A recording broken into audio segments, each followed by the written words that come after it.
हमारे देश में बैंकों का राष्ट्रीयकरण हुआ था गरीबों के नाम पर। लेकिन मुझे दुख के साथ कहना पड़ता है कि आजादी के 70 साल होंगे, इस देश के 40% लोग ऐसे थे कि जिनको कभी बैंक का दरवाजा देखने का सौभाग्य नहीं मिला था। हमने बीड़ा उठाया। पिछली बार मैंने 15 अगस्त को कहा था और कुछ ही दिनों के भीतर भीतर सभी बैंक के कर्मचारी, मैं सार्वजनिक रूप से बैंक के सभी कर्मचारियों का सार्वजनिक रूप से फिर से अभिनंदन करना चाहता हूं, उनका धन्यवाद करना चाहता हूं कि वो घर घर गए, बैंकिंग आवर के बाद भी काम किया, सैटरडे संडे को काम किया और देश के गरीब लोगों को बैंक के खाते से जोड़ दिया।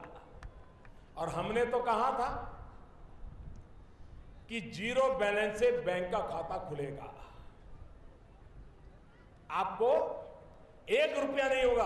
अरे वो फॉर्म का स्टेशनरी का जो खर्चा होता है 8-8 रुपया, वो भी नहीं होगा। बस आप खाता खुलवा दीजिए, अपना बैंक अकाउंट खुलवा दीजिए। हमने गरीबों से कहा था आपके पैसों की जरूरत नहीं, बस आप जुड़ जाइए। लेकिन मेरे देश के गरीबों की अमीरी देखिए, मेरे देश के गरीबों की अमीरी देखिए। देश ने अमीरों की गरीबी देख ली है। बैंकों से रुपये लेकर के भागना कैसा, इसके रास्ते लोग खोज रहे हैं। लेकिन ये गरीब देखिए, जिसको तो हमने कहा था कि जीरो बैलेंस से तुम अकाउंट खुलाओ, लेकिन उसकी ईमानदारी देखिए, उसकी अमीरी देखिए। उसने कहा नहीं नहीं मोदी जी, हम ऐसे तो नहीं करेंगे, हम कुछ देना चाहेंगे।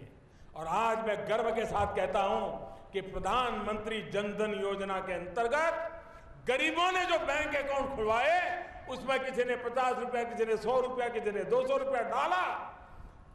वो रकम 35,000 करोड़ रुपया से भी ज्यादा हुई। 35,000 करोड़।